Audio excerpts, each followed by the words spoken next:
February 1945. The world watched as three powerful leaders met at Yalta, a resort town on the Black Sea. Europe lay in ruins. World War II was nearing its end. The fate of nations hung in the balance. At the table sat Franklin D. Roosevelt, President of the United States. Winston Churchill, the Prime Minister of Great Britain, joined him. Completing the trio was Joseph Stalin, the iron-fisted leader of the Soviet Union. The stakes were high. They had a world to rebuild. The atmosphere was tense, a mix of camaraderie and suspicion. Roosevelt, weakened by illness, was determined to secure Soviet help against Japan. Churchill, ever the strategist, aimed to limit Soviet expansion in Europe. Stalin, a master of real politics, sought to expand Soviet influence in the power vacuum left by the war. Their decisions would shape the world for decades to come. The Yalta Conference yielded significant agreements. Germany, defeated and divided, would be split into 4 zones of occupation. Berlin, though located deep inside the Soviet zone, would also be divided. The United Nations, a beacon of hope for peace, was born from the conference. Its charter, drafted at Yalta, aimed to prevent future global conflicts.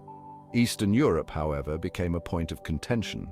Stalin, with the Red Army occupying much of Eastern Europe, promised free elections in the region. However, the agreement lacked enforcement mechanisms, sowing seeds of mistrust.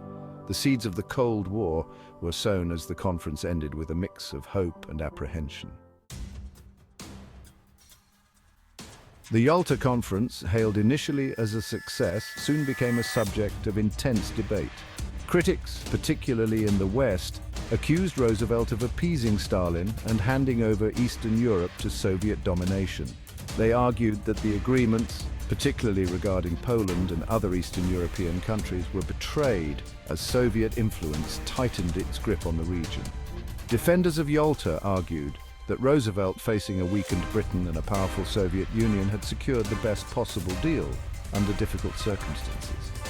They pointed to the creation of the United Nations and the initial cooperation between the wartime allies as evidence of Yalta's achievements. The debate over Yalta reflected the growing East-West divide that would define the Cold War. Section 4: Yalta and the Cold War, a New World Order. The Yalta Conference, while intended to shape a peaceful post-war world, became a pivotal point in the emergence of the Cold War.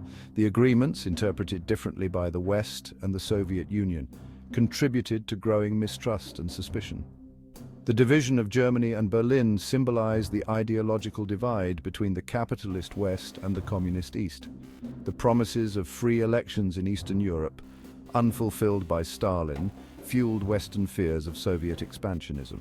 The Cold War, a global ideological and geopolitical struggle, cast a long shadow over international relations for decades. Section 5: Yalta's enduring significance, a turning point in history. The Yalta Conference, a pivotal event in 20th century history, continues to fascinate and provoke debate. It marked the end of one era, World War II, and the beginning of another, the Cold War. The agreements reached at Yalta, shaped by the personalities and ambitions of Roosevelt, Churchill, and Stalin, had profound and lasting consequences. Yalta serves as a reminder of the complexities of diplomacy and the challenges of maintaining peace in a world divided by ideology and power.